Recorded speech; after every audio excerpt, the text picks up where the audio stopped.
Okay, so today tackling a subject that I get questions about from students pretty often.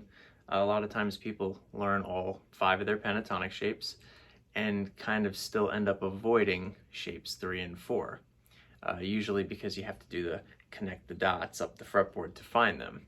You know, if you know shape 1, you go to that pinky, you find shape 2, you find the next note and you find shape 3, you find the next one, you find shape 4, and that's a lot of thinking to do in the middle of a solo or in the middle of a song. Usually if you know where shape 1 is, shape 5 is always 2 frets or a whole step behind it, and right where that pinky is, that's where shape 2 is. So those are the ones that people get pretty comfortable weaving in and out of, and then 3 and 4 kind of get left behind.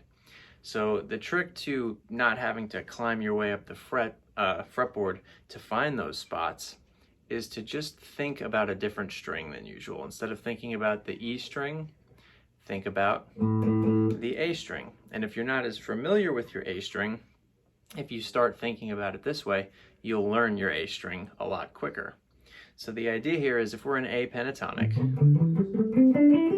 and we want to snap right to, let's say, shape 3 of the A pentatonic without having to think or connect shapes, you want to find an A on the A string, which is at the 12th fret, double dots. And once you find it, you just have to put the right finger there. So a cool way to remember this is for shape 3, go to the A string with finger 3, right? So if we go to that A on the A string with finger 3, that puts us right in position for the 1 3 1 3 1 3 shape 3 pentatonic.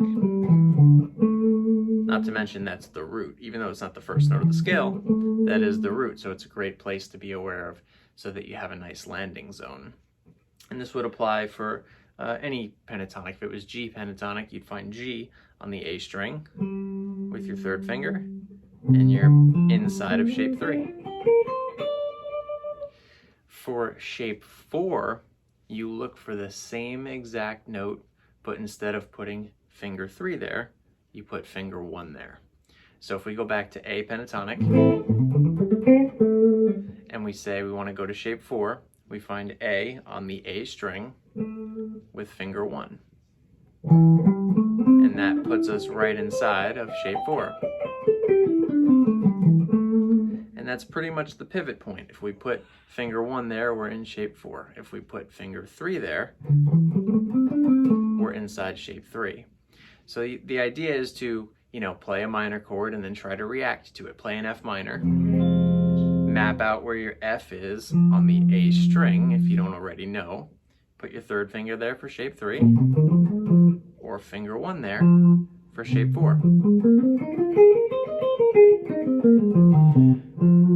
And it definitely makes for good practice to try and work on just those scales for a little while, like play over a backing track and don't use shape 1 and 5 or 2 or whichever ones you're comfortable with. Use these for a while so you get a feel for how how the shape reacts to the way that you use them and how to jump to the A string as your reference.